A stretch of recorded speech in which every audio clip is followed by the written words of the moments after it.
ഈശോയിൽ ഏറ്റവും പ്രിയപ്പെട്ട സഹോദരി സഹോദരങ്ങളെ, യേശുനാമത്തിൽ നിങ്ങളെ എല്ലാവരെയും ഈ വചന ശുശ്രൂഷയിലേക്ക് സ്വാഗതം ചെയ്യുകയാണ്. പ്രിയപ്പെട്ടവരെ, ഒരിക്കൽ കൂടെ ഈശോയുടെ കൂടെ ആയിരിക്കുവാനും ഈശോ പറയുന്നത് കേൾക്കുവാനുമായിട്ട് നമ്മളെ ഓരോരുത്തരെയും ഇന്ന് ഈശോ വിവിധ രാജ്യങ്ങളിൽ നിന്ന്, വിവിധ ദേശങ്ങളിൽ നിന്ന് ഈ വചന ശുശ്രൂഷയ്ക്കായിട്ട് ഒന്നിച്ചു കൂട്ടിയിരിക്കുകയാണ്. ഈശോയുടെ തിരുസന്നിധിയിലേക്ക് നമ്മളെ പൂർണ്ണമായിട്ട് സമർപ്പിച്ച് പ്രാർത്ഥിക്കാം. നമ്മുടെ എല്ലാ ജീവിത നിയോഗങ്ങളെയും പ്രത്യേകിച്ച് പരിശുദ്ധ അമ്മയുടെ വിമല ഹൃദയത്തിലൂടെ ഈശോയുടെ തിരുഹൃദയത്തിലേക്ക് നമുക്ക് ചേർത്ത് വെച്ച് പ്രാർത്ഥിക്കാം. പ്രഭാഷകന്റെ പുസ്തകം 42-ാം അധ്യായം അതിന്റെ 15-ാമത്തെ തിരുവചനം.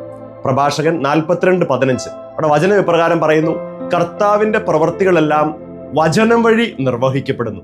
പ്രിയപ്പെട്ടവരെ, കർത്താവിന്റെ എല്ലാ പ്രവൃത്തികളും അവിടുത്തെ വചനത്തിലൂടെയാണ് നിർവഹിക്കപ്പെടുക എന്ന് പ്രഭാഷകന്റെ പുസ്തകം 42:15 നമ്മളെ ഓർമ്മിപ്പിക്കുകയാണ്. അതുകൊണ്ട് നമ്മുടെ ജീവിതത്തിന്റെ നിയോഗങ്ങൾ എന്തു തന്നെയായാലും, അതൊരു പക്ഷെ ഒരു രോഗത്തിന്റെ അവസ്ഥയായിരിക്കാം, അതിൽ നിന്ന് സൗഖ്യം പ്രാപിക്കാനായിട്ട് ആഗ്രഹിക്കുന്ന ഒരു ദൈവപൈതലായിരിക്കാം ഒരു പക്ഷെ നിങ്ങൾ ഇന്ന്. ഒരു പക്ഷെ നിങ്ങളുടെ സാമ്പത്തിക മേഖലയെക്കുറിച്ചുള്ള ഉത്കണ്ഠയായിരിക്കാം, ഒരു പക്ഷെ ഭാവിയെക്കുറിച്ചുള്ള ഉത്കണ്ഠകളായിരിക്കാം, ഒരു പക്ഷെ കുഞ്ഞുങ്ങളെക്കുറിച്ചുള്ള ആകുലതകളായിരിക്കാം, അതുമല്ലെങ്കിൽ കുടുംബജീവിതത്തിലെ അസ്വസ്ഥതകളോ അങ്ങനെ ഏതെങ്കിലും മേഖലകളായിരിക്കാം. ജോലി സ്ഥലത്ത് ബുദ്ധിമുട്ട് അനുഭവിക്കുന്ന ഒരുപാട് പേരുണ്ട്. അപ്പൊ അങ്ങനെ നമ്മുടെ വ്യക്തി ജീവിതത്തിലെ, നമ്മുടെ കുടുംബജീവിതത്തിലെ, നമ്മുടെ ശുശ്രൂഷാ ജീവിതത്തിലെ എല്ലാ നിയോഗങ്ങളുടെ മേലും കർത്താവിന്റെ വചനം ഇടപെടുന്ന, കർത്താവിന്റെ വചനം പ്രവർത്തിക്കുന്ന സമയമാണ്. അതാണല്ലോ പ്രഭാഷകൻ 42:15 വചനത്തിലൂടെ നമ്മളെ പരിശുദ്ധാത്മാവ് ഇന്ന് ഓർപ്പിച്ചത്. കർത്താവിന്റെ പ്രവർത്തികളെല്ലാം വചനത്തിലൂടെ നിർവഹിക്കപ്പെടും. അതുകൊണ്ട് പ്രിയപ്പെട്ടവർ, ഇന്ന് നമ്മൾ ഈ വചന ശുശ്രൂഷയിൽ പങ്കെടുക്കുമ്പോൾ ഈശോ എൻ്റെ ജീവിതത്തിലേക്ക് വചനത്തിലൂടെ ഇടപെടുമെന്നുള്ള ഒരു വിശ്വാസത്തോടു കൂടി നമുക്ക് വചനം ശ്രവിക്കാനായിട്ട് നമുക്ക് തന്നെ ഒരുങ്ങാം. വചനത്തെ ഉദരത്തിലും ഹൃദയത്തിലും ഒരുപോലെ സ്വീകരിച്ച പരിശുദ്ധ അമ്മയുടെ വലിയ മധ്യസ്ഥം തേടി നമുക്ക് പ്രാർത്ഥിക്കുമ്പോൾ ഈശോയുടെ തിരു ഹൃദയത്തിലേക്ക് നമ്മളെയും, നമ്മുടെ കുടുംബത്തെയും, നമ്മുടെ ജോലി മേഖലകളെയും, നമ്മുടെ ബിസിനസ് മേഖലകളെയും, നമ്മുടെ ശുശ്രൂഷാ ജീവിതത്തെയും, നമ്മുടെ എല്ലാ ആഗ്രഹങ്ങളെയും നിയോഗങ്ങളെയും ചേർത്ത് വെച്ച് ഈശോ പഠിപ്പിച്ച പ്രാർത്ഥന നമുക്ക് ചേർന്ന് ചെല്ലാം. സ്വർഗസ്ഥനായ ഞങ്ങളുടെ പിതാവേ, അങ്ങയുടെ നാമം പൂജിതമാകണമേ, അങ്ങയുടെ രാജ്യം വരണമേ, അങ്ങയുടെ തിരുമനസ് സ്വർഗത്തിലെ പോലെ ഭൂമിയിലും ആകണമേ. അന്നു വേണ്ട ആഹാരം ഇന്ന് ഞങ്ങൾക്ക് തരണമേ. ഞങ്ങളുടെ കടക്കാരോട് ഞങ്ങൾ ക്ഷമിച്ചിരിക്കുന്നത് പോലെ ഞങ്ങളുടെ കടങ്ങളും പാപങ്ങളും ഞങ്ങളോട് ക്ഷമിക്കണമേ. ഞങ്ങൾ പ്രലോഭനത്തിൽ വീഴാൻ ഇടയാകരുതേ, ദുഷ്ടാരൂപിയിൽ ഞങ്ങളെ രക്ഷിക്കണമേ. എന്തുകൊണ്ടെന്നാൽ രാജ്യവും ശക്തിയും മഹത്വവും എന്നേക്കും അങ്ങയുടേതാവുന്നു. ആമേൻ. Hallelujah, hallelujah. പ്രിയപ്പെട്ട സഹോദരി സഹോദരങ്ങളെ, കുറെ വർഷങ്ങൾക്ക് മുന്നേ ഇംഗ്ലണ്ടില് ഒരു ഗ്രാമത്തിൽ നടന്ന ഒരു ചെറിയ സംഭവം ഞാൻ ഇന്ന് നിങ്ങളോട് ഷെയർ ചെയ്യാനായിട്ട് ആഗ്രഹിക്കുകയാണ്. വിവാഹം കഴിച്ച് കുടുംബജീവിതത്തിലേക്ക് പ്രവേശിച്ച ഒരു കപ്പിള്, ബ്രിട്ടീഷ് ദമ്പതികളാണ്. അവർ നല്ല ദേവാലയത്തിലൊക്കെ പോയി പ്രാർത്ഥിക്കുന്ന നല്ല തീഷ്ണതയുള്ള ഒരു കുടുംബമായിരുന്നു. പ്രിയപ്പെട്ടവരെ, വിവാഹത്തിലേക്ക് വന്നു, കുടുംബജീവിതത്തിലേക്ക് വന്നു കഴിഞ്ഞപ്പോൾ ഒരു കുഞ്ഞിനു വേണ്ടി അവർ ആഗ്രഹിക്കുകയും പ്രാർത്ഥിക്കുകയും അതിനുവേണ്ടിയെല്ലാം ഒരുങ്ങുകയും പരിശ്രമിക്കുകയും ചെയ്യുന്ന സമയം അങ്ങനെ വൈഫ് പ്രഗ്നന്റ് ആയി. അപ്പൊ അങ്ങനെ ഡോക്ടറെ കാണാനായിട്ട് ഡോക്ടർ പറഞ്ഞു, ഈ പ്രഗ്നൻസി വളരെ കോംപ്ലിക്കേറ്റഡ് ആണ്, ഇത് അബോർഷൻ ചെയ്ത് കളയുന്നതായിരിക്കും നല്ലത്. നിങ്ങൾക്ക് ഈ കുഞ്ഞിനെ മുമ്പോട്ട് വളർത്താനായിട്ട്, അല്ലെങ്കിൽ ഉദരാവസ്ഥയിൽ വെച്ച് തന്നെ അംഗവൈകല്യങ്ങളൊക്കെ സംഭവിക്കാൻ ചാൻസ് ഉണ്ട്. അത് തന്നെയല്ല, അമ്മയുടെ ആരോഗ്യത്തെ തന്നെ അത് ബാധിക്കും. ഒരു പക്ഷേ ഡെലിവറിയിലേക്കൊക്കെ പോയി കഴിഞ്ഞ് കഴിഞ്ഞാൽ അത് അമ്മയുടെ ജീവന് തന്നെ അത് ഭീഷണിയാണ്. അപ്പൊ അങ്ങനെ മെഡിക്കലി വളരെ കോംപ്ലിക്കേറ്റഡ് ആയ ഒരു പ്രഗ്നൻസി ആയിരിക്കും ഇത് എന്ന് അവർക്ക് നേരത്തെ തന്നെ ഡോക്ടേഴ്സ് മുന്നറിയിപ്പ് കൊടുത്തു. എന്നാൽ പ്രിയപ്പെട്ടവർ, ഇവർ ദൈവത്തിൽ ആശ്രയിച്ചു, പ്രാർത്ഥിച്ചു, ചെക്കപ്പുകളെല്ലാം നടത്തി അവർ മുമ്പോട്ട് പോവുകയാണ്. പ്രിയപ്പെട്ടവർ, അങ്ങനെ ഡെലിവറി സമയമായി. വളരെ കോംപ്ലിക്കേറ്റഡ് ആയിട്ടുള്ള ഒരു പ്രഗ്നൻസി, വളരെ കോംപ്ലിക്കേറ്റഡ് ആയിട്ടുള്ള ഒരു ഡെലിവറി. എന്നാൽ പ്രിയപ്പെട്ടവരെ, ആരോഗ്യമുള്ള ഒരു പെൺകുഞ്ഞിനെ കൊടുത്ത് ഈ കപ്പിളിനെ ദൈവമായ കർത്താവ് അനുഗ്രഹിച്ചു. ഹല്ലേലൂയ.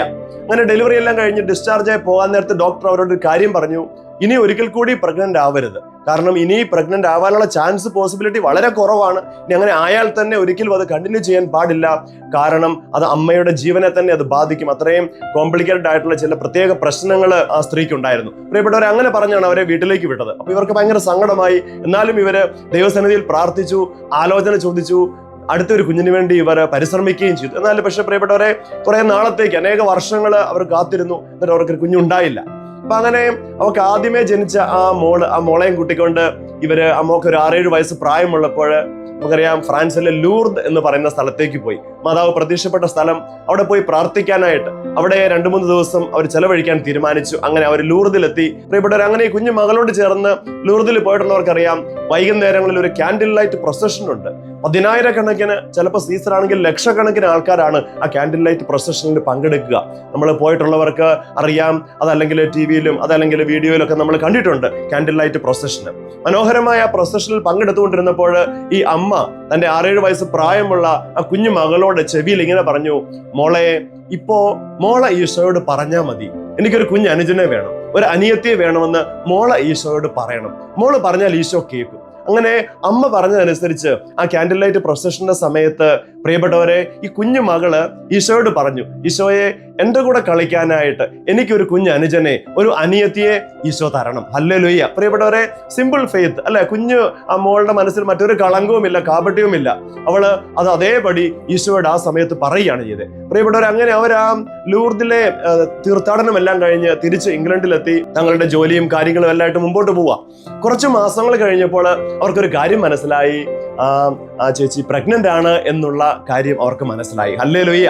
പ്രിയപ്പെട്ടവരെ, ഇനി ഒരു കുട്ടി ഉണ്ടാവുകയില്ല എന്ന് മെഡിക്കൽ സയൻസ് വിധി എഴുതിയതാണ്. ഇനി ഉണ്ടാവാൻ പാടില്ല എന്ന് ഡോക്ടേഴ്സ് പറഞ്ഞിരിക്കുന്നതാണ്. അപ്പൊ അവർക്ക് മനസ്സിലൊരു ചെറിയ പേടിയൊക്കെ ഉണ്ടായെങ്കിലും അവർ ദൈവത്തോട് പ്രാർത്ഥിച്ച് ദൈവത്തിൽ ആശ്രയിച്ച് അങ്ങനെ ഒരു ഡോക്ടറെ കാണാൻ പോയി. അപ്പൊ ഡോക്ടർ പറഞ്ഞു ഇങ്ങനെ കാര്യം, കോംപ്ലിക്കേഷൻസ് ഒക്കെ അവരോട് എക്സ്പ്ലെയിൻ ചെയ്ത് കൊടുത്തു. പക്ഷെ അവർ ദൈവത്തിൽ ആശ്രയിച്ച് മുമ്പോട്ട് പോയി. പ്രിയപ്പെട്ടവരെ, അങ്ങനെ അവർക്ക് ആരോഗ്യമുള്ള ഒരു ആൺകുട്ടിയെ കൊടുത്ത് ദൈവമായ കർത്താവ് അനുഗ്രഹിച്ചു. ആ കുഞ്ഞിനെ അവർ പീറ്റർ എന്ന് പേരിട്ടു. ഹല്ലേലൂയ. പ്രിയപ്പെട്ടവർ, അത് മാത്രമല്ല, അതിനുശേഷം 2 കുഞ്ഞുങ്ങളെയും കൂടെ കൊടുത്ത് ആ ദമ്പതികളെ ഈശോ അനുഗ്രഹിച്ചു. അങ്ങനെ 4 കുട്ടികളെ കൊടുത്ത് ആ ദമ്പതികളെ ദൈവമായ കർത്താവ് അനുഗ്രഹിച്ചു. ഹല്ലേലൂയ. പ്രിയപ്പെട്ടവരെ, ഞാനിത് നിങ്ങളോട് പറയാൻ ഒരു കാരണമുണ്ട്. ഇന്ന് കുറെ നാളുകൾക്ക് മുന്നേ ഞങ്ങളുടെ ഇടവക ദേവാലയത്തില് പരിശുദ്ധ അമ്മയുടെ ഒരു തിരുനാൾ ദിനത്തില് ഒരു വൈദികൻ ബലി അർപ്പിക്കാനായിട്ട് കടന്നു വന്നു. അങ്ങനെ ബലി അർപ്പണത്തിന്റെ നടുവിൽ ഹോംലി പറഞ്ഞപ്പോൾ അച്ഛന് പ്രസംഗത്തിൽ പറഞ്ഞ ഒരു ടെസ്റ്റിമണിയാണ് ഞാൻ ഇന്ന് നിങ്ങളോട് ഷെയർ ചെയ്തത്. എന്നിട്ട് ഇതെല്ലാം പറഞ്ഞു കഴിഞ്ഞിട്ട് അച്ഛൻ പറഞ്ഞു, ആ മകന്റെ പേര് പീറ്റർ എന്നായിരുന്നു. ആ പീറ്ററിന് 10-18 വയസ്സുള്ളപ്പോൾ ആ മകനൊരു ആഗ്രഹം പരിശുദ്ധാത്മാവ് അവന്റെ ഉള്ളിൽ കൊടുത്തു, ഒരു വൈദികനാകണം. അങ്ങനെ അവൻ സെമിനാരിയിൽ ചേർന്ന് പഠിക്കാനായിട്ട് ആരംഭിച്ചു. പ്രിയപ്പെട്ടവർ, അങ്ങനെ സെമിനാരിൽ ചേർന്ന് പഠിച്ച് പഠനങ്ങളെല്ലാം പൂർത്തിയാക്കി അവനൊരു വൈദികനായിട്ട് മാറി. ആ വൈദികന്റെ പേര് ഫാദർ പീറ്റർ മോറിസ്.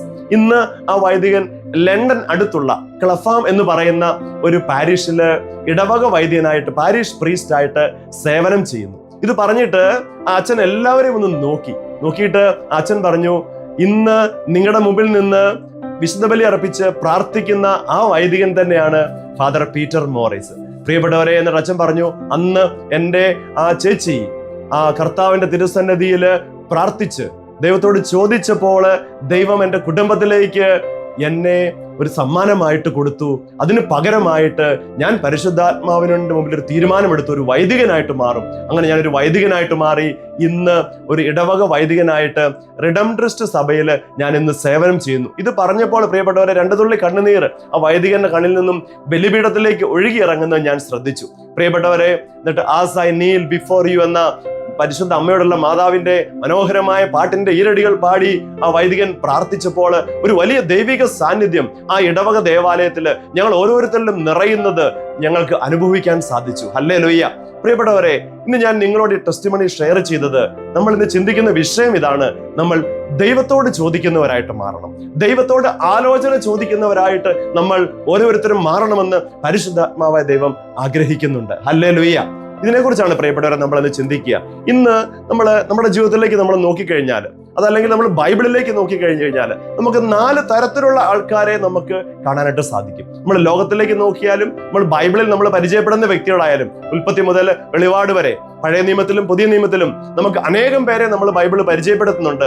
അവരെ എല്ലാം നമുക്ക് 4 കാറ്റഗറി ആയിട്ട് തിരിക്കാൻ പറ്റും. അതല്ലെങ്കിൽ നമ്മുടെ ചുറ്റുമുള്ള നമ്മുടെ കൂട്ടുകാരെ, നമ്മുടെ വീട്ടിലുള്ളവരെ, അതല്ലെങ്കിൽ നമ്മുടെ ബന്ധുക്കളെ, നമ്മുടെ ചുറ്റുമുള്ളവരെ നമ്മൾ നോക്കിക്കഴിഞ്ഞാൽ 4 തരം ആൾക്കാരെ നമുക്ക് കാണാൻ സാധിക്കും. ഒന്നാമത്തെ കൂട്ടര് ദൈവത്തോട് ആലോചന ചോദിക്കുന്നവർ, ദൈവത്തോട് സംസാരിക്കുന്നവരാണ്. ദൈവത്തോട് സംസാരിക്കുന്നവർ അല്ലെങ്കിൽ ദൈവത്തോട് ആലോചന ചോദിച്ച് മുമ്പോട്ട് ജീവിക്കുന്നവരാണ് ഒന്നാമത്തെ കാറ്റഗറി ആൾക്കാർ. രണ്ടാമത്തെ വിഭാഗം ആൾക്കാരെന്ന് വെച്ച് കഴിഞ്ഞാൽ അവര് സാത്താനോട് സംസാരിക്കുന്നവർ അല്ലെങ്കിൽ സാത്താനോട്, പിശാചിനോട് ആലോചന ചോദിക്കുന്നവരാണ്. മൂന്നാമതൊരു കൂട്ടരുണ്ട്, അവർ മനുഷ്യരോട് ആലോചന ചോദിച്ച് തീരുമാനങ്ങൾ എടുക്കുന്നവർ. മനുഷ്യരോടേറെ സംസാരിച്ചുകൊണ്ടിരിക്കും, മനുഷ്യരോട് ആലോചന ചോദിച്ച് തീരുമാനങ്ങൾ എടുത്ത് ജീവിതത്തെ മുമ്പോട്ട് കൊണ്ടുപോകുന്നവരുണ്ട്. ഇനി 4മതൊരു കൂട്ടം ആൾക്കാരുണ്ട്, അവർ സ്വയം ആലോചിച്ച് തീരുമാനങ്ങൾ എടുക്കുന്നവർ. മറ്റാരോടും ആലോചിക്കില്ല, ദൈവത്തോട് ആലോചിക്കില്ല, മനുഷ്യരോട് ആലോചിക്കില്ല, മറ്റാരോടും ആലോചിക്കില്ല. സ്വയം സംസാരിക്കും, സ്വയം തീരുമാനങ്ങൾ എടുക്കും. അവരുടെ തന്നെ ഇന്റലക്ച്വൽ കപ്പാസിറ്റിയിൽ ആശ്രയിച്ച് സ്വയം തീരുമാനങ്ങൾ എടുക്കുന്നവരെയും നമുക്ക് കാണാനായിട്ട് സാധിക്കും. ഈ 4 കൂട്ടം ആൾക്കാരെയും നമുക്ക് ബൈബിളിലും കാണാൻ സാധിക്കും. ഹല്ലേലൂയ. പ്രിയപ്പെട്ടവരെ, ഇവരെയാണ് നമ്മളൊന്ന് പരിചയപ്പെടാൻ പോവുക ഇന്ന്. 4 കാറ്റഗറിയിൽ ഏത് വിഭാഗത്തിലാണ് എന്ന് ഈ ടോക്ക് കേട്ട് കഴിയുമ്പോൾ ഞാനും നിങ്ങളും തീരുമാനിക്കേണ്ടതുണ്ട്. കാരണം അതിനെ ആശ്രയിച്ചാണ് നമ്മുടെ ജീവിതത്തിന്റെ വിജയം ഇരിക്കുക. ഒന്നാമത്തെ കൂട്ടം ആൾക്കാർ, പ്രിയപ്പെട്ടവരെ, അവരാണ് ദൈവത്തോട് സംസാരിക്കുന്നവർ, അല്ലെങ്കിൽ ദൈവത്തോട് ആലോചന ചോദിക്കുന്നവർ. വളരെ കെയർഫുൾ ആയിട്ട് നിങ്ങൾ ഇത് ശ്രദ്ധിച്ചു കേൾക്കണം പ്രിയപ്പെട്ടവരെ. ബൈബിളിൽ അനേകം പേരെ ഇതുപോലെ പരിചയപ്പെടുത്തുന്നുണ്ട്. ദൈവത്തോട് സംസാരിക്കാൻ ആഗ്രഹിച്ചവർ, ദൈവത്തോട് ആലോചന ചോദിച്ച അനേകം പേരെ ബൈബിളിൽ നമ്മൾ കണ്ടെത്തുന്നുണ്ട്. അതിൽ എന്റെ ശ്രദ്ധ ഏറെ ആകർഷിച്ച ഒരു വ്യക്തിയാണ് പരിശുദ്ധ അമ്മ. പരിശുദ്ധ അമ്മ, വിശുദ്ധ മത്തായി, വിശുദ്ധ മാർക്കോസ്, വിശുദ്ധ ലൂക്ക, വിശുദ്ധ യോഹന്നാൻ, ഈ 4 സുവിശേഷങ്ങൾ വായിക്കുമ്പോൾ 5 സ്ഥലങ്ങളിലാണ് പരിശുദ്ധ അമ്മ സംസാരിച്ചതായിട്ട് എഴുതി വെച്ചിരിക്കുക. 5 സ്ഥലങ്ങൾ, 5 കാര്യങ്ങൾ മാത്രമേ പരിശുദ്ധ അമ്മ സംസാരിച്ചതായിട്ട് ബൈബിളിൽ രേഖപ്പെടുത്തിയിട്ടുള്ളൂ. നമുക്ക് ആ പെട്ടെന്ന് ഒന്ന് പരിശോധിച്ച് നോക്കാം. പ്രിയപ്പെട്ടവരെ, ഒന്നാമതായിട്ട് വിശുദ്ധ ലൂക്ക എഴുതിയ സുവിശേഷം, അതിന്റെ 1-ാമത്തെ അധ്യായം, അതിന്റെ 26 മുതൽ 38 വരെയുള്ള വചനങ്ങളിലാണ് പരിശുദ്ധ അമ്മ സംസാരിച്ചതായിട്ട് 2 സ്ഥലത്ത് എഴുതി വെച്ചിരിക്കുക. അവിടെ നമുക്കറിയാം, ഗബ്രിയേൽ ദൂതൻ പരിശുദ്ധ അമ്മയുടെ അടുക്കൽ വന്ന് ഈശോയുടെ ജനനത്തെക്കുറിച്ചുള്ള മംഗളവാർത്ത പരിശുദ്ധ അമ്മയെ അറിയിക്കുന്ന സന്ദർഭമാണ് ലൂക്കായുടെ സുവിശേഷം 1-ാം അധ്യായത്തിൽ നമ്മൾ കണ്ടുമുട്ടുക. പ്രിയപ്പെട്ടവരെ, അവിടെ ഈ മംഗളവാർത്ത പരിശുദ്ധ അമ്മയെ അറിയിച്ചപ്പോൾ അതിനൊരു ചോദ്യമായിട്ട് പരിശുദ്ധ അമ്മ ഈ ഗബ്രിയേൽ ദൂതനോട് ചോദിക്കുന്നുണ്ട്, ഇത് എങ്ങനെ സംഭവിക്കും? ലൂക്കായുടെ സുവിശേഷം 1-ാം അധ്യായം 34-ാം തിരുവചനം. ഇത് എങ്ങനെ സംഭവിക്കും? ഞാൻ പുരുഷനെ അറിയുന്നില്ലല്ലോ. പരിശുദ്ധാമ്മ സംസാരിച്ചതായിട്ട് ബൈബിളിൽ ആദ്യമായിട്ട് രേഖപ്പെടുത്തിയിരിക്കുന്ന വചനമാണ് ലൂക്ക 1:34. നമുക്കറിയാം, അതിന് മറുപടിയായിട്ട് ഗബ്രിയേൽ ദൂതൻ പറയുന്നുണ്ട്, പരിശുദ്ധാത്മാവ് നിന്റെ മേൽ വരും, അത്യുന്നതന്റെ ശക്തി നിന്റെ മേൽ ആവസിക്കും, അതിനാൽ ജനിക്കാൻ പോകുന്ന ശിശു പരിശുദ്ധൻ എന്ന് വിളിക്കപ്പെടും. അതെല്ലാം കഴിയുമ്പോൾ 2-ാമതായിട്ട് പരിശുദ്ധമ്മ പറയുന്നുണ്ട്, ഇതാ കർത്താവിന്റെ ദാസി, നിന്റെ വാക്ക് എന്നിൽ ഭവിക്കട്ടെ. ലൂക്കായുടെ സുവിശേഷം 1-ാം അധ്യായം 34-ാം വചനവും 38-ാമത്തെ വചനവും. പ്രിയപ്പെട്ടവരെ, ഇവിടെ 2 നമ്മൾ പരിശോധിച്ചാൽ നമുക്ക് മനസ്സിലാകും, പരിശുദ്ധ അമ്മ സംസാരിക്കുന്നത് ദൈവദൂതനോടാണ്. 2-ാമതായിട്ട് പരിശുദ്ധ അമ്മ സംസാരിച്ചതായിട്ട് ബൈബിളിൽ രേഖപ്പെടുത്തിയിരിക്കുന്നത് ലൂക്കായുടെ സുവിശേഷത്തിൽ തന്നെയാണ്. അതിന്റെ 1-ാമത്തെ അധ്യായം 46 മുതൽ 55 വരെയുള്ള തിരുവചനങ്ങൾ. തന്റെ ഇളയമ്മയായ എലീശ പുണ്യവതിയെ സന്ദർശിച്ചപ്പോൾ അവരുടെ ഭവനത്തിൽ വെച്ച് പരിശുദ്ധാത്മാവ് കൊണ്ട് നിറഞ്ഞ പരിശുദ്ധ അമ്മ ദൈവത്തെ മഹത്വപ്പെടുത്തിക്കൊണ്ട് പാടുന്ന കീർത്തനമാണല്ലോ മറിയത്തിന്റെ സ്തോത്രഗീതം. പ്രിയപ്പെട്ടവരെ, അതാണ് ലൂക്കായുടെ സുവിശേഷം 1-ാം അധ്യായം 46 മുതൽ 55 വരെയുള്ള തിരുവചനങ്ങൾ. പരിശുദ്ധ അമ്മ ദൈവത്തോട് സംസാരിക്കുന്നതായിട്ട് നമുക്ക് അവിടെ കാണാൻ സാധിക്കും. പ്രിയപ്പെട്ടവരെ, 3-ാമതായിട്ട് പരിശുദ്ധ അമ്മ സംസാരിച്ചതായിട്ട് ബൈബിളിൽ രേഖപ്പെടുത്തിയിരിക്കുന്നത് ലൂക്കായുടെ സുവിശേഷം 2-ാമത്തെ അധ്യായം അതിന്റെ 48-ാമത്തെ വചനമാണ്. അതിന്റെ കോണ്ടെക്സ്റ്റ് നമുക്കെല്ലാം അറിയാം. ഈശോയ്ക്ക് 12 വയസ്സായപ്പോൾ ജെറുസലേമിൽ തിരുനാളിന് പോയപ്പോൾ ജെറുസലേം ദേവാലയത്തിൽ വെച്ച് ഈശോയെ കാണാതെ ആവുക. 3 ദിവസം അന്വേഷിച്ചിട്ട് ഈശോയെ കണ്ടെത്തി കഴിയുമ്പോൾ ഈശോയോട് പരിശുദ്ധ അമ്മ പറയുന്നതാണ് ലൂക്കായുടെ സുവിശേഷം 2-ാമത്തെ അധ്യായം 48-ാം തിരുവചനം. മകനെ, നീ ഞങ്ങളോട് ഇങ്ങനെ ചെയ്തത് എന്ത്? ഞാനും നിന്റെ പിതാവും ഉത്കണ്ഠയോടുകൂടി നിന്നെ അന്വേഷിക്കുകയായിരുന്നില്ലേ? അതും പരിശുദ്ധ അമ്മ ഈശോയോടാണ് സംസാരിക്കുക. പ്രിയപ്പെട്ടവരെ, അവസാനമായിട്ട് പരിശുദ്ധ അമ്മ സംസാരിച്ചതായിട്ട് ബൈബിളിൽ രേഖപ്പെടുത്തിയിരിക്കുന്നത് യോഹന്നാന്റെ സുവിശേഷം അതിന്റെ 2-ാമത്തെ അധ്യായത്തിലാണ്. നമുക്കെല്ലാം അറിയാവുന്നതാണ്, കാനായിലെ വിവാഹാവസരത്തിൽ അവിടെ വീഞ്ഞു തീർന്നു പോയപ്പോൾ യോഹന്നാന്റെ സുവിശേഷം 2-ാം അധ്യായം 3-ാം തിരുവചനം, യേശുവിനോട് പരിശുദ്ധ അമ്മ പറയുന്നു, അവർക്ക് വീഞ്ഞില്ല. നമുക്കറിയാം, ഈശോ പറഞ്ഞ മറുപടി അറിയാം, സ്ത്രീയെ, എനിക്കും നിനക്കുമെന്ന് എന്റെ സമയം ഇനിയും സമാഗതമായിട്ടില്ല. അതിന് മറുപടിയായിട്ട് ഈശോയുടെ അമ്മ, പരിശുദ്ധ അമ്മ പരിചാരകരോട് ഇപ്രകാരം പറയുന്നു, അവൻ പറയുന്നത് നിങ്ങൾ ചെയ്യുവിൻ. പരിശുദ്ധ അമ്മ പറഞ്ഞതായിട്ട് ഏറ്റവും അവസാനം ബൈബിളിൽ രേഖപ്പെടുത്തിയിരിക്കുന്ന വചനമാണ് യോഹന്നാന്റെ സുവിശേഷം 2-ാം അധ്യായം 5-ാം വചനം. പ്രിയപ്പെട്ടവരെ, ഈ 5 വചനങ്ങൾ നമ്മൾ പരിശോധിച്ചു കഴിഞ്ഞാൽ നമുക്കൊരു കാര്യം അതിനകത്ത് മനസ്സിലാക്കാൻ പറ്റും. പരിശുദ്ധ അമ്മ സംസാരിച്ചതായി രേഖപ്പെടുത്തിയിരിക്കുന്ന 5 വചനങ്ങളിലും പ്രിയപ്പെട്ടവരെ, ഒന്നുകിൽ പരിശുദ്ധ അമ്മ ദൈവത്തോട് അല്ലെങ്കിൽ ഈശോയോട് അല്ലെങ്കിൽ ദൈവദൂതനോടാണ് സംസാരിച്ചിട്ടുള്ളത്. അപ്പൊ അങ്ങനെ ദൈവത്തോട് സംസാരിക്കുന്ന, ദൈവത്തോട് ആലോചന ചോദിക്കുന്ന ഒരു വ്യക്തിയായിരുന്നു പരിശുദ്ധ അമ്മ. അതുകൊണ്ട് തന്നെ ദൈവഹിതം എന്തെന്ന് തിരിച്ചറിയുവാനും അതനുസരിച്ച് ജീവിതത്തെ ക്രമീകരിക്കുവാനും വലിയ ദൈവിക പദ്ധതികൾ പൂർത്തീകരിക്കപ്പെടാനുള്ള കാരണം ഇത് തന്നെയാണ് പ്രിയപ്പെട്ടവരെ. ഹല്ലേലൂയ. കണ്ടോ? അപ്പം ദൈവത്തോട് സംസാരിക്കുക, ദൈവത്തോട് ആലോചന ചോദിക്കുന്നവരായിട്ട് നമ്മൾ മാറേണ്ടതുണ്ട്. ഇതിനെക്കുറിച്ചാണല്ലോ മനോഹരമായിട്ട് ജെറമിയ പ്രവാചകന്റെ പുസ്തകം 33-ാം അധ്യായം അതിന്റെ 3-ാമത്തെ വചനത്തില് ദൈവമായ കർത്താവ് ഇപ്രകാരം പറയുന്നത്, എന്നോട് ചോദിച്ചുകൊള്ളുക, എന്നോട് ചോദിക്കുക, ഞാൻ നിനക്ക് ഉത്തരം അരുളും. നിന്റെ ബുദ്ധിക്ക് അതീതമായ മഹത്വവും നിഗൂഢവുമായ കാര്യങ്ങൾ ഞാൻ നിനക്ക് വെളിപ്പെടുത്തും. ജെറമിയ 33:3. പ്രിയപ്പെട്ടവരെ, പരിശുദ്ധ അമ്മയെ പോലെ എത്രയോ പേരാണ് ബൈബിളിൽ നമുക്ക് കാണാൻ സാധിക്കുക. അബ്രാഹത്തിന്റെ ജീവിതത്തിലേക്ക് നമ്മൾ നോക്കിക്കേ. ഉൽപ്പത്തി പുസ്തകം 12-ാം അധ്യായത്തിലാണ് അബ്രാഹത്തെ ദൈവമായ കർത്താവ് വിളിക്കുന്നത്. 25-ാം അധ്യായത്തിലാണ് അബ്രാഹത്തിന്റെ മരണത്തെ കുറിച്ച് ബൈബിളിൽ പറഞ്ഞിരിക്കുക. പ്രിയപ്പെട്ടവരെ, ഉൽപ്പത്തി പുസ്തകം 12 മുതൽ 25 വരെയുള്ള 14 അധ്യായങ്ങൾ നമ്മൾ വായിക്കുമ്പോൾ നമുക്കൊരു കാര്യം മനസ്സിലാക്കാൻ പറ്റും. തന്നെ തിരഞ്ഞെടുത്ത നിമിഷം മുതൽ തന്റെ മരണത്തിന്റെ നിമിഷം വരെ അബ്രാഹം ഏറ്റവും കൂടുതൽ സംസാരിച്ചിട്ടുള്ളത്, ആലോചന ചോദിച്ചിട്ടുള്ളത് ദൈവമായ കർത്താവിനോടാണ്. അതുകൊണ്ടാണല്ലോ പ്രിയപ്പെട്ടവരെ, ദൈവത്തിന്റെ എല്ലാ പദ്ധതികളും, തന്റെ മനസ്സിലുള്ള എല്ലാ കാര്യങ്ങളും സോദോം ഗോമോറയൊക്കെ നശിപ്പിക്കാൻ പോകുന്നതിന് മുന്നേ ഉൽപ്പത്തി പുസ്തകം 18-19 ഒക്കെ വായിക്കുമ്പോൾ നമുക്ക് കാണാൻ സാധിക്കും. അതെല്ലാം ആദ്യമേ അബ്രാഹത്തോട് ദൈവമായ കർത്താവ് വെളിപ്പെടുത്തി കൊടുക്കുകയാണ്. അപ്പൊ ദൈവിക പദ്ധതികൾ അബ്രാഹത്തിന് വെളിപ്പെട്ട് കിട്ടാനുള്ള കാരണം ദൈവത്തോട് സംസാരിക്കുന്ന, ദൈവത്തോട് ആലോചന ചോദിക്കുന്ന ഒരു വ്യക്തിയായിരുന്നു അബ്രാഹം. ഇനി മോശയുടെ കാര്യം എടുത്ത് നോക്കിക്കേ.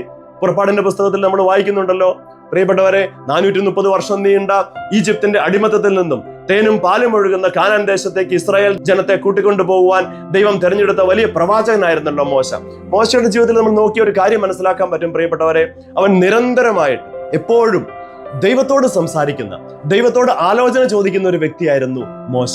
അതുകൊണ്ട് തന്നെ ഇസ്രായേൽ ജനവുമായിട്ട് ബന്ധപ്പെട്ടുള്ള എല്ലാ കാര്യങ്ങളും ദൈവമായ കർത്താവ് മോശയ്ക്കാണ് വെളിപ്പെടുത്തി കൊടുത്തത്. അതിനെക്കുറിച്ച് ബൈബിൾ നമ്മളെ പഠിപ്പിക്കുന്നുണ്ട്. സങ്കീർത്തനത്തിന്റെ പുസ്തകം 103-ാം അധ്യായം അതിന്റെ 7-ാമത്തെ തിരുവചനം. സങ്കീർത്തനം 103:7 വചനം ഇപ്രകാരം പറയുന്നു: കർത്താവ് തന്റെ വഴികൾ മോശയ്ക്കും പ്രവൃത്തികൾ ഇസ്രായേൽ ജനത്തിനും വെളിപ്പെടുത്തി.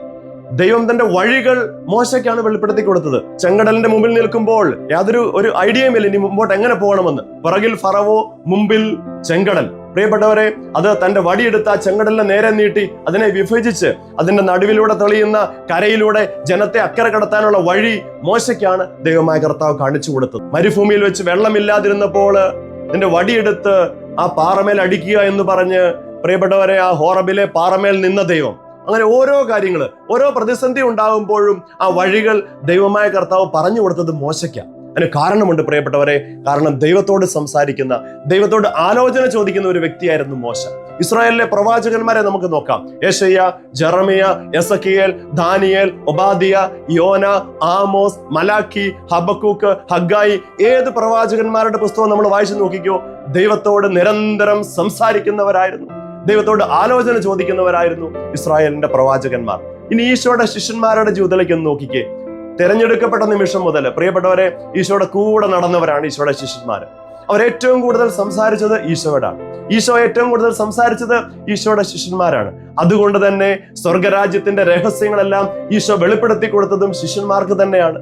പ്രിയപ്പെട്ടവരെ, ബൈബിളിൽ നമ്മൾ വായിക്കുന്നുണ്ട്. വിശുദ്ധ മത്തായി എഴുതിയ സുവിശേഷം 13-ാം അധ്യായം 11-ാം തിരുവചനം. അവിടെ ഈശോ ശിഷ്യന്മാരോട് പറയുകയാണ്, അതുകൊണ്ട് സ്വർഗരാജ്യത്തിന്റെ രഹസ്യങ്ങൾ മനസ്സിലാക്കാനുള്ള വരം നിങ്ങൾക്കാണ് അത് ലഭിച്ചിരിക്കുന്നത്, അവർക്ക് അത് ലഭിച്ചിട്ടില്ല.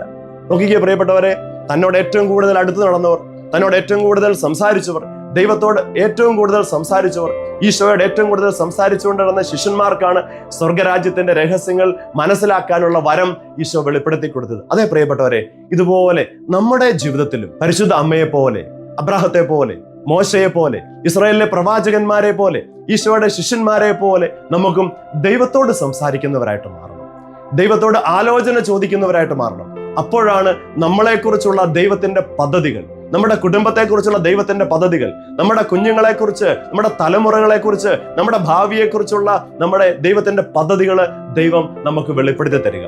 അങ്ങനെ ദൈവത്തിന്റെ പദ്ധതികൾ മനസ്സിലായി കഴിയുമ്പോഴാണ് ദൈവഹിതം അനുസരിച്ച് തീരുമാനങ്ങൾ എടുക്കാനും അതനുസരിച്ച് ജീവിതത്തെ ക്രമീകരിക്കാനും ജീവിതത്തിൽ ഉന്നത വിജയം വരിക്കുവാനും നമുക്ക് സാധിക്കുക. ഹല്ലേലൂയ. അതേ പ്രിയപ്പെട്ടവരെ, അതാണ് ഒന്നാമത്തെ കൂട്ടം ആൾക്കാർ, ദൈവത്തോട് ആലോചന ചോദിക്കുന്നവർ, ദൈവത്തോട് സംസാരിക്കുന്നവർ. ഇനി രണ്ടാമതൊരു കൂട്ടം ആൾക്കാരുണ്ട്, അവർ സാത്താനോട് സംസാരിക്കാൻ ആഗ്രഹിക്കുന്നവരാണ്. അല്ല, പിശാചിനോട് ആലോചന ചോദിക്കുന്നവരെയും നമുക്ക് കാണാനായിട്ട് സാധിക്കും. ബൈബിളിലെ ഒത്തിരി ഉദാഹരണങ്ങളുണ്ടെങ്കിലും ചെറിയൊരു ഉദാഹരണം മാത്രം നമുക്ക് പെട്ടെന്ന് നോക്കാം. അത് ഉൽപ്പത്തിയുടെ പുസ്തകത്തിലാണ് പ്രിയപ്പെട്ടവരെ. നമ്മുടെ ആദിമ മാതാപിതാക്കന്മാരായിരുന്ന ആദവും ഹവ്വയും. ഉൽപ്പത്തിയുടെ പുസ്തകം 1 മുതൽ 3 വരെയുള്ള അധ്യായങ്ങളിലാണ് നമ്മൾ അവരെ കണ്ടുമുട്ടുക. മനോഹരമായ ഏദൻ തോട്ടത്തിൽ എല്ലാ സുഖ സൗകര്യങ്ങളോടും കൂടി ആദത്തെയും ഹവ്വയെയും ദൈവമായ കർത്താവ് പാർപ്പിക്കുകയാണ്. ഒരൊറ്റ കാര്യം മാത്രമേ അവരോട് പറഞ്ഞുള്ളൂ: നിങ്ങൾക്ക് ഈ തോട്ടത്തിലെ എല്ലാ വൃക്ഷങ്ങളുടെയും ഫലവും തിന്നാം, എന്നാൽ തോട്ടത്തിന്റെ നടുവിൽ നിൽക്കുന്ന നന്മ തിന്മകളെ കുറിച്ചുള്ള അറിവിന്റെ വൃക്ഷത്തിലെ പഴം നിങ്ങൾ ഭക്ഷിക്കരുത്. അവരൊറ്റ കാര്യം മാത്രമേ ഒരു റെസ്ട്രിക്ഷൻ ആയിട്ട് അവരോട് പറഞ്ഞിട്ടുള്ളൂ പ്രിയപ്പെട്ടവരെ. അതായിരുന്നു അവരെക്കുറിച്ചുള്ള ദൈവത്തിന്റെ പദ്ധതി. എന്നാൽ താൻ സൃഷ്ടിച്ച ജീവികളിൽ വെച്ച് ഏറ്റവും കൗശലമേറിയ സർപ്പം, ആ സാത്താൻ സർപ്പത്തിന്റെ രൂപത്തിൽ വന്നിട്ട് ഹവ്വായോട് സംസാരിക്കുന്നതായിട്ട് ഉൽപ്പത്തിയുടെ പുസ്തകം അതിന്റെ 3-ാമത്തെ അധ്യായത്തിൽ 1 മുതൽ വായിക്കുമ്പോൾ നമുക്ക് കാണാൻ സാധിക്കും. പ്രിയപ്പെട്ടവരെ, തന്നെ സൃഷ്ടിച്ച ദൈവത്തോട് സംസാരിക്കുന്നതിനേക്കാൾ കൂടുതൽ ഹവ്വ സർപ്പത്തോട് അല്ലെങ്കിൽ സാത്താനോട് സംസാരിച്ചു എന്നാണ് ബൈബിൾ വായിക്കുമ്പോൾ നമുക്ക് മനസ്സിലാക്കാൻ സാധിക്കുക. സാത്താൻ വന്ന് ചോദിക്കുന്നുണ്ട്, ദൈവം എന്തെങ്കിലും നിങ്ങളോട് പറഞ്ഞിട്ടുണ്ടോ? അപ്പൊ ഹവ്വ പറയുന്നുണ്ട്, തോട്ടത്തിന്റെ നടുവിൽ നിൽക്കുന്ന മരത്തിന്റെ പഴം കഴിക്കരുതെന്ന് മാത്രമേ ദൈവം പറഞ്ഞിട്ടുള്ളൂ. അതിന് മറുപടിയായി സാത്താൻ പറയുന്നുണ്ട്, ഒരു കുഴപ്പവുമില്ല, തോട്ടത്തിന്റെ നടുവിൽ നിൽക്കുന്ന ആ മരത്തിന്റെ പഴം നിങ്ങൾ കഴിച്ചു കഴിഞ്ഞാൽ നിങ്ങളുടെ ജീവിതത്തിൽ 3 കാര്യങ്ങൾ സംഭവിക്കും. നിങ്ങളുടെ കണ്ണുകൾ തുറക്കപ്പെടും, നന്മയും തിന്മയും നിങ്ങൾക്ക് തിരിച്ചറിയാൻ പറ്റും, എന്ന് മാത്രമല്ല നിങ്ങൾ ദൈവത്തെ പോലെയാകും. നമുക്കറിയാം ആ സംഭവം. അത് കേട്ട് അവൾ ആ പഴം പറിച്ചു തിന്നു, ഭർത്താവായ ആദത്തിനും കൊടുത്തു, അവനും അത് തിന്നു. ഉടൻ തന്നെ അവരുടെ കണ്ണുകൾ തുറക്കപ്പെട്ടു, തങ്ങൾ നഗ്നരാണെന്ന് അവർ തിരിച്ചറിഞ്ഞു. അത്തിയിലകൾ കൂട്ടിത്തുന്നി ഒരു അരക്കച്ച ഉണ്ടാക്കി അവർ അവരുടെ നാണം മറച്ചു എന്നാണ് ഉൽപ്പത്തി 3-ാമത്തെ അധ്യായത്തിൽ നമ്മൾ വായിക്കുക. പ്രിയപ്പെട്ടവരെ, അവരെക്കുറിച്ച് ദൈവത്തിന് വലിയൊരു പദ്ധതി ഉണ്ടായിരുന്നു. അത് ദൈവം അവർക്ക് വെളിപ്പെടുത്തി കൊടുത്തതാണ്. എന്നാൽ അവരെക്കുറിച്ച് സാത്താന്റെ മനസ്സിലും ഒരു പദ്ധതി ഉണ്ടായിരുന്നു. അത് മറ്റൊന്നുമല്ല, ഇവരെ പാപം ചെയ്യിച്ച് ദൈവസന്നിധിയിൽ നിന്ന് ഇവരെ പുറന്തള്ളി ഏദൻ തോട്ടത്തിൽ നിന്നും ഇവരെ പുറത്താക്കുക എന്നതായിരുന്നു അവന്റെ കൗശലമേറിയ പദ്ധതി. പ്രിയപ്പെട്ടവരെ, ആ പദ്ധതിക്ക് അവർ വിധേയപ്പെട്ടു. കാരണം ഹവ്വ സൃഷ്ടാവായ ദൈവത്തോട് സംസാരിക്കുന്നതിന് പകരം സർപ്പത്തോട്, സാത്താനോട് സംസാരിക്കാനാണ് കൂടുതൽ താല്പര്യം പ്രകടിപ്പിച്ചത്. പ്രിയപ്പെട്ട, നമുക്കറിയാം പിന്നെ നടന്ന സംഭവങ്ങളെല്ലാം അറിയാം. അവർ ദൈവസന്നിധിയിൽ പാപം ചെയ്തു, അങ്ങനെ അവർ ഏദൻ തോട്ടത്തിൽ നിന്ന് പുറത്താക്കപ്പെട്ടു. പ്രിയപ്പെട്ടവരെ, ഞാൻ നിങ്ങളോട് ഇന്ന് പറയാനൊരു കാരണമുണ്ട്. ദൈവത്തോട് സംസാരിക്കുന്നതിന് പകരം ഇന്ന് ലോകത്തിൽ അനേകം പേർ സാത്താനോട്, പിശാചിനോട് സഹവസിക്കുകയും കൂട്ടുചേരുകയും ആലോചന ചോദിക്കുകയും അതനുസരിച്ച് ജീവിതത്തിൽ തീരുമാനങ്ങൾ എടുക്കുകയും ചെയ്യുന്നവരായിട്ട് മാറിയിട്ടുണ്ട്. പ്രിയപ്പെട്ടവരെ, അവരുടെ എല്ലാം ജീവിതത്തിൽ ഇതുപോലെ തന്നെയായിരിക്കും അവസാനം സംഭവിക്കാനായിട്ട് പോവുക. ദൈവത്തിന് നമ്മളെ കുറിച്ചൊരു പദ്ധതിയുണ്ട്. ജെറമി 29:11 പറയുന്നുണ്ടല്ലോ കൃത്യമായിട്ട്, അത് നിങ്ങളുടെ നാശത്തിനല്ല ക്ഷേമത്തിനുള്ള പദ്ധതി. പ്രിയപ്പെട്ടവരെ, അതുപോലെ തന്നെ സാത്താന്റെ മനസ്സിലും നമ്മളെ ഓരോരുത്തരെ കുറിച്ച്, നമ്മുടെ കുടുംബത്തെ തകർക്കുവാൻ, നമ്മുടെ തലമുറകളെ തകർക്കുവാൻ, നമ്മുടെ വിശ്വാസ ജീവിതത്തെ തകർക്കുവാൻ, നമ്മുടെ വിശുദ്ധിയിലുള്ള എളിമയിലുള്ള ജീവിതത്തിൽ നിന്നും നമ്മളെ പിന്തിരിപ്പിക്കുവാനായിട്ട്, നമ്മുടെ ക്ഷേമത്തിനുള്ളതല്ല നമ്മുടെ നാശത്തിനുള്ള ഒരു പദ്ധതി അവന്റെ മനസ്സിലുണ്ട് എന്ന് നമ്മൾ മനസ്സിലാക്കണം. പ്രിയപ്പെട്ടവരെ, അതുകൊണ്ട് നമ്മൾ സാത്താനോട് സംസാരിക്കുന്നവരായിട്ടല്ല, ദൈവത്തോട് സംസാരിക്കുന്നവരായിട്ട് നമ്മൾ മാറണം. ഞാൻ ഓർക്കാണ്, ഒരു ചേട്ടന് ഒരു ചെറിയ ടെസ്റ്റിമണി എന്നോട് ഒരിക്കൽ ഷെയർ ചെയ്തത്. ഒരു രാജ്യത്ത് ശുശ്രൂഷയ്ക്കായിട്ട് കടന്നു പോയപ്പോൾ ആ ചേട്ടനെ പരിചയപ്പെട്ടു. ആ ചേട്ടൻ പറഞ്ഞ ആ ചേട്ടന്റെ ഒരു കോണ്ടെക്സ്റ്റ്, ഒരു ബാക്ക്ഗ്രൗണ്ട് ഇങ്ങനെയായിരുന്നു. കേരളത്തിലെ ഒരു വലിയൊരു പട്ടണത്തില് വലിയ ഒരു ബിസിനസ് സ്ഥാപനത്തിന്റെ ഉടമസ്ഥനായിരുന്നു ഈ വ്യക്തി. പ്രിയപ്പെട്ടവരെ, നല്ല വളർച്ച പ്രാപിച്ചു, വളരെ അഭിവൃദ്ധി പ്രാപിച്ച ഒരു ബിസിനസ് ആയിട്ട് ചേട്ടന്റെ ബിസിനസ് മാറി. എന്നാലും ബിസിനസ്സിൽ വളരെ അഭിവൃദ്ധി പ്രാപിച്ചപ്പോൾ ഒരുപാട് കൂട്ടുകാരായി. അപ്പൊ അവരെല്ലാം അഡ്വൈസ് ചെയ്തു, ഇങ്ങനെ പോയാൽ പോരാ, ഇതിനേക്കാളും കൂടുതൽ പൈസ ഉണ്ടാക്കണം, ബിസിനസ് മറ്റു പട്ടണങ്ങളിലേക്ക് വ്യാപിപ്പിക്കണം, അതിന് ഇങ്ങനെ പോയാൽ പോരാ. അങ്ങനെ പറഞ്ഞുകൊണ്ട് അവരുടെ കൂട്ടുകാര് ഈ ചേട്ടനെ 1-2 പേരെ അടുക്കൽ എത്തിച്ചു. അവരെ ഇങ്ങനെ പ്രശ്നം നോക്കി, അല്ലെങ്കിൽ ആഭിചാരം ചെയ്ത്, മന്ത്രവാദം ചെയ്ത്, കൂടോത്രം ചെയ്ത്, അങ്ങനെ എന്തൊക്കെയോ കാര്യങ്ങൾ ചെയ്യുന്ന വ്യക്തികളുടെ അടുക്കലാണ് ഈ ചേട്ടൻ അവസാനം എത്തിപ്പെട്ടത്. പ്രിയപ്പെട്ടവരെ, അവർ പറഞ്ഞതനുസരിച്ച് ഈ ചേട്ടൻ ഓരോ കാര്യങ്ങളൊക്കെ ചെയ്യാൻ തുടങ്ങി. എന്നാൽ കുറച്ച് നാളുകൾ കഴിഞ്ഞപ്പോൾ ബിസിനസ്സിൽ പരാജയം ആരംഭിച്ചു. ചെറിയ പരാജയം ആരംഭിച്ചപ്പോൾ പിന്നെയും അങ്ങനെയുള്ളവരുടെ അടുക്കിലേക്ക് പോയി അവർ പറഞ്ഞതനുസരിച്ച് എന്തൊക്കെയോ ബലിയർപ്പിക്കുകയോ എന്തൊക്കെയോ കാര്യങ്ങൾ അങ്ങോട്ട് ചെയ്തു. പ്രിയപ്പെട്ടവരെ, അങ്ങനെ ആ പിശാചിനോട് ആലോചന ചോദിച്ച് സാത്താന്റെ പിടിയിൽ അകപ്പെട്ട ഈ വ്യക്തി പിന്നെ ഓരോ കാര്യങ്ങൾ ഇങ്ങനെ ചെയ്തുകൊണ്ടിരുന്നു. അതെല്ലാം വലിയ പരാജയത്തിലേക്ക് നീങ്ങി. അവസാനം പ്രിയപ്പെട്ടവരെ, വലിയ കടബാധ്യതയിൽ ഈ വ്യക്തി എത്തിപ്പെട്ടു. അങ്ങനെ ബിസിനസ് സ്ഥാപനങ്ങളൊക്കെ വിറ്റ് ആ കടങ്ങളെല്ലാം വീട്ടാനായിട്ട് ഈ വ്യക്തി പരിശ്രമിക്കുകയാണ്. അങ്ങനെ ഇരിക്കുകയാണ് പ്രിയപ്പെട്ടവർ, ഒരു കൂട്ടുകാരന് ഈ ചേട്ടനെ കൊണ്ട് ഒരു ധ്യാന കേന്ദ്രത്തിലെത്തി. അങ്ങനെ ആ ധ്യാന കേന്ദ്രത്തിന് ഡയറക്ടർ അച്ഛനെടുത്തെത്തി. അച്ഛൻ ആ വ്യക്തിയോട് അനുതപിച്ച്, പ്രിയപ്പെട്ടവരെ, ഈശോയുടെ തിരുസന്നിധിയിൽ കണ്ണുനീരോടെ പ്രാർത്ഥിക്കാൻ, ദൈവഹിതത്തിന് പൂർണ്ണമായിട്ട് കീഴ്വഴങ്ങുവാൻ, ദൈവഹിതം തിരിച്ചറിയുവാൻ, അങ്ങനെ പ്രാർത്ഥനയിലായിരിക്കുവാൻ, അങ്ങനെ ഒരു ധ്യാനത്തിലെല്ലാം കൂടി പ്രിയപ്പെട്ടവരെ ആ വ്യക്തിക്ക് ജീവിതത്തെക്കുറിച്ചൊരു ബോധ്യം ലഭിച്ചു. അങ്ങനെ പ്രിയപ്പെട്ടവരെ, ആ അച്ഛനൊരു മെസ്സേജ് ആയിട്ട് പറഞ്ഞിരുന്നു, 1-2 വർഷത്തിനകം ഈ വ്യക്തി ഒരു വിദേശ രാജ്യത്തേക്ക് പോകും. അങ്ങനെ ഞാൻ പരിചയപ്പെടുമ്പോൾ ആ വിദേശ രാജ്യത്ത് വെച്ചാണ് ഞാൻ ഈ വ്യക്തിയെ പരിചയപ്പെടുക. അപ്പൊ ആ വ്യക്തിനോട് പറയുകയാണ്, ഇന്ന് ഞാൻ ഇവിടെ വന്ന് അധ്വാനിച്ച് ജോലി ചെയ്ത് എൻ്റെ കടബാധ്യതകളെല്ലാം വീട്ടി ഇന്ന് ഞാൻ എൻ്റെ കുടുംബമായിട്ട് സന്തോഷത്തോടെ ജീവിക്കുന്നു എന്ന് മാത്രമല്ല, ഈശോ എനിക്ക് സന്തോഷവും സമാധാനവും എൻ്റെ ജീവിതത്തിൽ തരുന്നു. എനിക്കൊരു കാര്യം മനസ്സിലായി ബ്രദറെ, കാരണം നമ്മൾ ആലോചന ചോദിക്കേണ്ടത് ദൈവത്തോടാണ്, നമ്മൾ സംസാരിക്കേണ്ടത് ദൈവത്തോടാണ്, നമ്മുടെ സങ്കടങ്ങളും നമ്മുടെ വേദനകളും എല്ലാം നമ്മൾ ഷെയർ ചെയ്യേണ്ടത് ദൈവത്തോടാണെന്ന് എനിക്ക് മനസ്സിലായി. ഹല്ലേലൂയ. പ്രിയപ്പെട്ടവരെ, നോക്കിക്കേ, പിശാചിനോട് ആലോചന ചോദിച്ചു. ആ രീതിയിൽ ജീവിതത്തെ ക്രമീകരിച്ചപ്പോൾ ജീവിതത്തിൽ വലിയ പരാജയം ഉണ്ടായെങ്കിൽ ഇന്ന് ഈശോയുടെ കൂടെ ജീവിക്കുമ്പോൾ വലിയ സന്തോഷത്തോടെ സമാധാനത്തോടെ ആ കുടുംബം ഇന്ന് ജീവിക്കുന്നു. ഹല്ലേലൂയ. അതെ പ്രിയപ്പെട്ടവരെ, അതാണ് രണ്ടാമത്തെ കൂട്ടര്. അതാണ് സാത്താനോട് സംസാരിക്കുന്നവർ അല്ലെങ്കിൽ ആലോചന ചോദിക്കുന്നവർ. അങ്ങനെയുള്ളവരുടെ ജീവിതത്തിൽ വലിയ പരാജയം ഉണ്ടാകുമെന്ന് ബൈബിൾ നമ്മളെ പഠിപ്പിക്കുന്നു, വചനം നമ്മളെ ഓർപ്പിക്കുന്നു. മൂന്നാമതായിട്ട് ഒരു കൂട്ടം ആൾക്കാരുണ്ട്.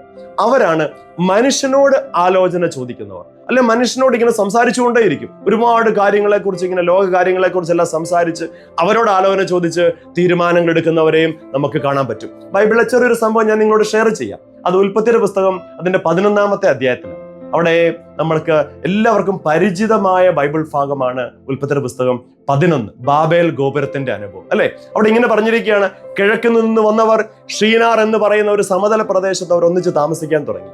അവരങ്ങനെ കുറെ പുതിയ കാര്യങ്ങളൊക്കെ കണ്ടുപിടിക്കാൻ തുടങ്ങി. തങ്ങളുടെ ബുദ്ധി ഉപയോഗിച്ച് അവർ ചിന്തിക്കാൻ തുടങ്ങി. അങ്ങനെ ചിന്തിച്ചപ്പോൾ അവർക്ക് തോന്നുകയാണ്, നമുക്കൊരു വലിയ പട്ടണം ഉണ്ടാക്കണം. അതിന്റെ നടുവിൽ വലിയൊരു ഗോപുരം, സ്വർഗം വരെ അത് എത്തണം. അത്രയും വലിപ്പത്തിലുള്ള ഒരു വലിയ അഹങ്കാരത്തോടെ അവർ ചിന്തിക്കുകയാണ്. അത് സ്വർഗത്തിൽ മുട്ടുന്ന ഒരു ഗോപുരം നമുക്കുണ്ടാക്കി നമ്മുടെ പേരും പെരുമയും പ്രശസ്തിയും നിലനിർത്താം. ഉൽപ്പത്തിയുടെ പുസ്തകം 11-ാം അധ്യായം 4-ാമത്തെ വചനമാണിത്. നമുക്ക് ഒരു പട്ടണവും വലിയൊരു ഗോപുരവും ഉണ്ടാക്കി നമ്മുടെ പേരും പെരുമയും പ്രശസ്തിയും നിലനിർത്താം. പ്രിയപ്പെട്ടവർ, അങ്ങനെ ഒരു പട്ടണം പണി ആരംഭിക്കുകയാണ്. ദൈവത്തോട് ആലോചന ചോദിക്കുന്നില്ല, അവര് പരസ്പരം ആലോചന ചോദിക്കുകയാണ്. മനുഷ്യർ അങ്ങോട്ടും ഇങ്ങോട്ടും ആലോചന ചോദിച്ച് അവരുടെ ബുദ്ധിയിൽ തോന്നിയ ഒരു കാര്യം അവർ ചെയ്യാൻ തുടങ്ങുക. പ്രിയപ്പെട്ടവരെ, തൊട്ട് താഴെ വചനം ഇപ്രകാരം പറയുന്നു, കുറച്ചു കഴിഞ്ഞപ്പോൾ ദൈവമായ കർത്താവ് പറഞ്ഞു, നമുക്ക് താഴെ ഒന്ന് പോയി നോക്കാം ഇവരെന്താണ് ഈ ചെയ്യുന്നത്. അങ്ങനെ ദൈവം അവരുടെ പട്ടണ പണി കാണാനായിട്ട് ഇറങ്ങി വരികയാണ് പ്രിയപ്പെട്ടവരെ.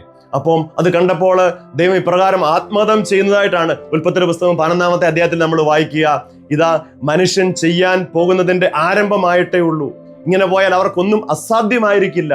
അതുകൊണ്ട് നമുക്ക് അവരുടെ ഭാഷ ഭിന്നിപ്പിച്ച് കളയാം. പ്രിയപ്പെട്ടവരെ, അതുവരെ ഭൂമിയിൽ ഒരു ഭാഷ മാത്രമേ ഉണ്ടായിരുന്നുള്ളൂ.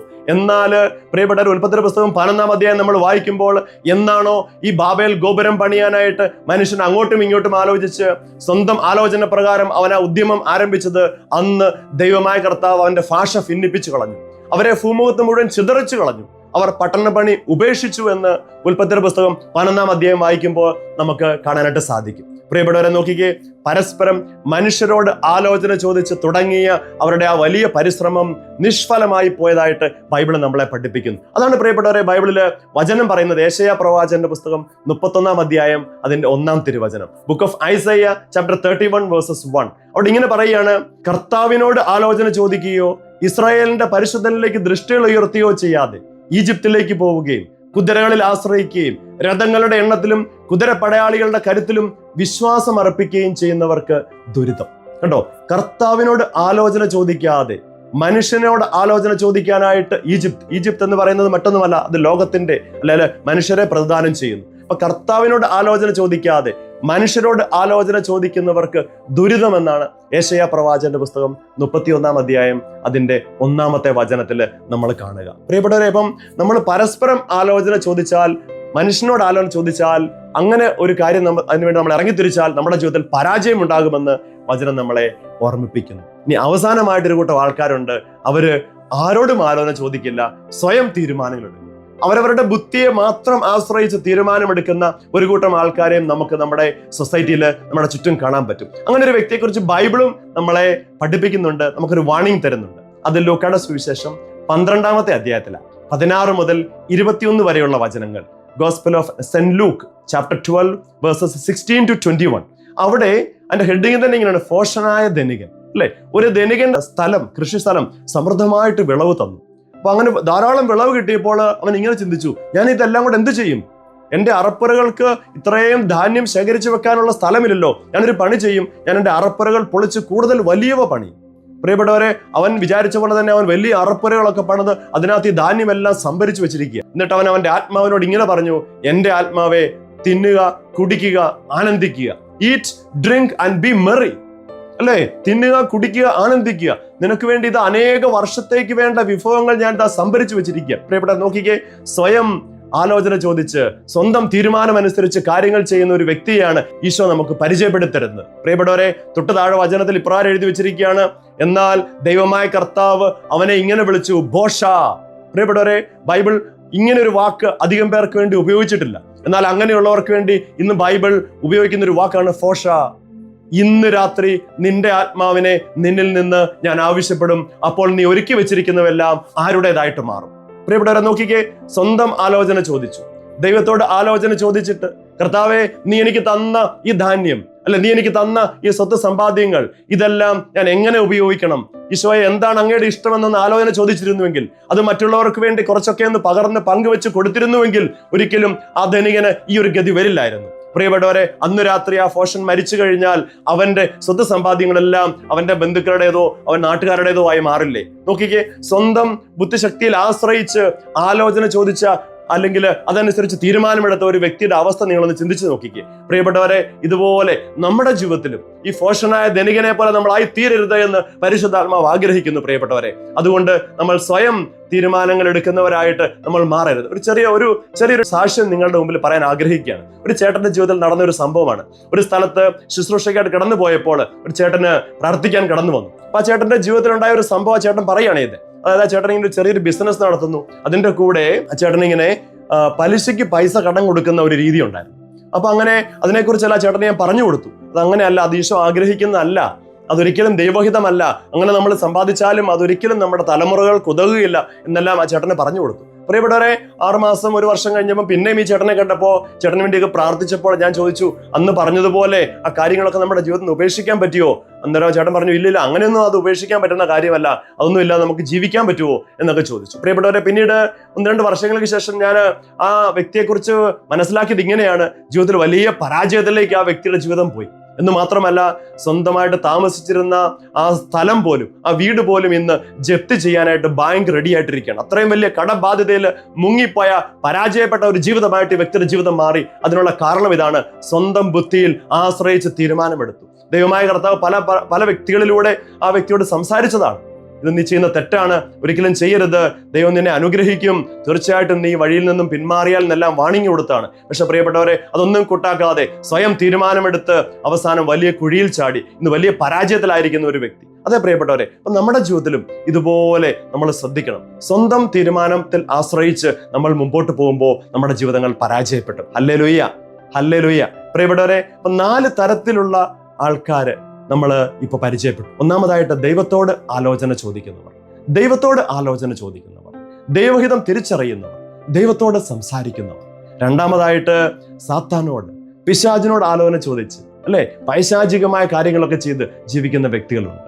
പ്രിയപ്പെട്ടവരെ, ജീവിതത്തിൽ പരാജയപ്പെടും. മൂന്നാമതായിട്ട് മനുഷ്യനോട് മാത്രം ആലോചന ചോദിച്ച് ജീവിതത്തിൽ തീരുമാനങ്ങൾ എടുക്കുന്നവരുണ്ട്, പരാജയപ്പെടും പ്രിയപ്പെട്ടവരെ. അവസാനമായിട്ട് സ്വയം ദൈവത്തോട് ആലോചന ചോദിക്കാതെ, ആരോടും കൺസൾട്ട് ചെയ്യാതെ സ്വന്തം തീരുമാനത്തിൽ ആശ്രയിച്ച് മുമ്പോട്ട് പോകുന്നവർ, അവർക്കും ജീവിതത്തിൽ പരാജയങ്ങൾ ഉണ്ടാവും. പ്രിയപ്പെട്ടവരെ, അതുകൊണ്ട് പരിശുദ്ധാത്മാവ് ഇന്ന് നമ്മളെ പഠിപ്പിക്കുന്ന വലിയൊരു പാഠമുണ്ട്. പ്രത്യേകിച്ച് നമ്മൾ ഈ 2026 ഈ പുതുവത്സരത്തിലേക്കെല്ലാം പ്രവേശിക്കുന്ന ഈ കാലഘട്ടത്തിൽ ഈ വർഷം നമുക്കൊരു തീരുമാനമെടുക്കാം. പ്രിയപ്പെട്ടവരെ, മനുഷ്യരോട് സംസാരിച്ച് ഒരുപാട് സമയം കളയാതെ നമുക്ക് ദൈവത്തോട് സംസാരിക്കുന്നവരായിട്ട് മാറാം.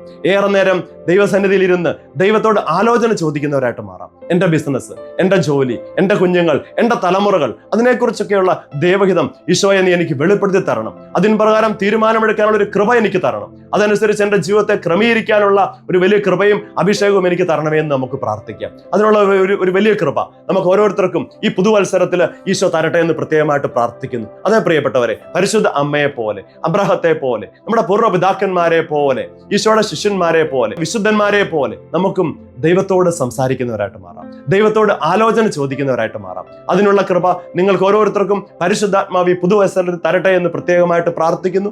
ഈശോ നിങ്ങളെല്ലാം സമൃദ്ധമായിട്ട് അനുഗ്രഹിക്കട്ടെ. ഈ പുതുവത്സരത്തിൽ നമ്മുടെ ജീവിതങ്ങളെ ഈശോയുടെ കരങ്ങളിലേക്ക് നമുക്ക് ചേർത്ത് വെക്കാം. നമുക്കൊരു നിമിഷം ഒന്ന് പ്രാർത്ഥിക്കാം. കർത്താവായ ഈശോയെ, ഈ പുതുവത്സരത്തിൽ ഞങ്ങൾ ഈ വചന ശുശ്രൂഷയിൽ പങ്കെടുക്കുമ്പോൾ ഈശോയോട് ആലോചന ചോദിക്കുവാനുള്ള കൃപ, ഈശോയോട് സംസാരിക്കാനുള്ള കൃപ, ഈശോയോടൊത്ത് സമയം ചെലവഴിക്കാനുള്ള കൃപ ഞങ്ങൾക്ക് ഓരോരുത്തർക്കും തരണമേ എന്ന് ഞങ്ങൾ പ്രാർത്ഥിക്കുന്നു. ഈശോയെ, അങ്ങനെ അങ്ങയുടെ ആലോചന ചോദിച്ച് ഞങ്ങളെക്കുറിച്ചുള്ള അങ്ങയുടെ ഹിതം എന്താണെന്ന് മനസ്സിലാക്കി അതനുസരിച്ച് തീരുമാനങ്ങൾ എടുത്ത് അതനുസരിച്ച് ഞങ്ങളുടെ ജീവിതത്തെ ക്രമീകരിച്ച് മുമ്പോട്ട് പോകാനുള്ള കൃപ എനിക്കും എൻ്റെ കുടുംബത്തിനും എൻ്റെ തലമുറകൾക്കും തരണമേ എന്ന് ഞാൻ പ്രാർത്ഥിക്കുന്നു. ഈശോയെ, അതിന് പരിശുദ്ധാത്മാവിന്റെ സ്വർഗീയ ജ്ഞാനത്തെ ഞങ്ങൾക്ക് തരണമേ എന്ന് പ്രാർത്ഥിക്കുന്നു. ഞങ്ങളുടെ കുടുംബത്തെയും ഞങ്ങളുടെ പ്രാർത്ഥനാ ജീവിതത്തെയും ശുശ്രൂഷാ ജീവിതത്തെയും ഞങ്ങളുടെ ഭാവി ജീവിതത്തെയും എല്ലാം ഈശോയെ അങ്ങയുടെ കുരിശിന്റെ ചുവട്ടിലേക്ക് ഞങ്ങൾ താഴ്ത്തി സമർപ്പിക്കുന്നു. അങ്ങയുടെ വലതുകരത്താൽ ഈ പുതുവത്സരത്തിൽ ഞങ്ങളെ ഓരോരുത്തരെയും അനുഗ്രഹിക്കണമേ. അങ്ങയുടെ തിരുരക്തത്താൽ ഞങ്ങളെ കഴുകി കഴുകി വിശുദ്ധീകരിക്കണമേ എന്ന് പ്രാർത്ഥിക്കുന്നു. നിത്യം പിതാവും പുത്രനും പരിശുദ്ധാത്മാവുമായ സർവേശ്വര എന്നേക്കും ആമേൻ. ഹല്ലേലൂയ. ആയിരങ്ങളെക്കാൾ സുന്ദരനെ, കണ്ടതിലേറ്റം നല്ലവനെ, ആയിരങ്ങളെക്കാൾ സുന്ദരനെ, കേട്ടതിലോ നല്ല സംഗീതമേ. നിന്നെ കാണുവാൻ ഞാൻ വന്നിതാ, വാഴ്ത്തുവാൻ ഞാൻ നിന്നിതാ. നിന്നെ കാണുവാൻ ഞാൻ വന്നിതാ, വാഴ്ത്തുവാൻ ഞാൻ നിന്നിതാ.